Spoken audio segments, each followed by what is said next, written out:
Hi friends, అందరికీ నమస్కారం. Friends, ఈ వీడియోలో రెండు తెలుగు రాష్ట్రాలకు సంబంధించిన వెదర్ అప్డేట్ ఇప్పుడే రావడం జరిగిందండి. వీడియోలోకి వెళ్ళి పూర్తి వివరాలు తెలుసుకునే ముందుగా మన ఛానల్ని సబ్స్క్రైబ్ చేసుకోండి. వీడియో నచ్చితే లైక్ చేసి సపోర్ట్ చేయండి. అలాగే మీ యొక్క ఫ్రెండ్స్ అండ్ ఫ్యామిలీకి కూడా షేర్ చేయండి. ఇక ఏమాత్రం ఆలస్యం చేయకుండా టాపిక్ని స్టార్ట్ చేద్దాం. ఏపీలో వర్షాలు కురుస్తాయంటుంది వాతావరణ శాఖ.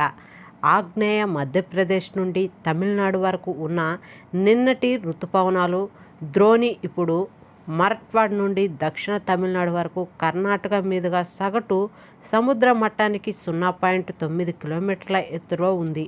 అలాగే ఆంధ్రప్రదేశ్ మరియు యానాంలో దిగువ ట్రోపో ఆవరణంలో దక్షిణ నైరుతి దిశగా గాలులు వీస్తున్నాయి. ఈ ప్రభావంతో రాష్ట్రంలో పలు జిల్లాల్లో వర్షాలు పడతాయంటుంది వాతావరణ శాఖ. అలాగే ఉత్తర కోస్తాలో పలు జిల్లాల్లో రాబోయే 2 రోజుల్లో 1 లేదా 2 చోట్ల తేలికపాటి వర్షాలు కురిసే అవకాశం ఉందని అంచనా వేస్తున్నారు.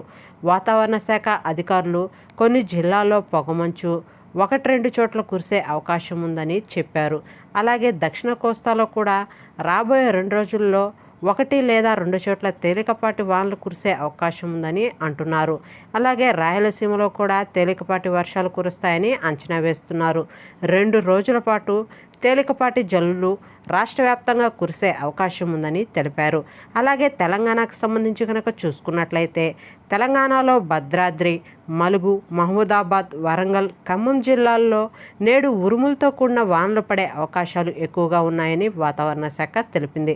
కొన్ని జిల్లాల్లో చిరుజల్లుల నుండి ఓ మోస్తారు వర్షాలు, మరికొన్ని జిల్లాల్లో ఉరుములతో కూడినటువంటి వర్షాలు కురిసే అవకాశం ఉందని వాతావరణ శాఖ స్పష్టం చేసింది.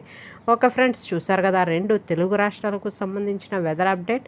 వీడియో నచ్చితే లైక్ చేయండి, మన ఛానల్ని సబ్స్క్రైబ్ చేసుకొని ఫాలో అవుతుండండి. Thank you.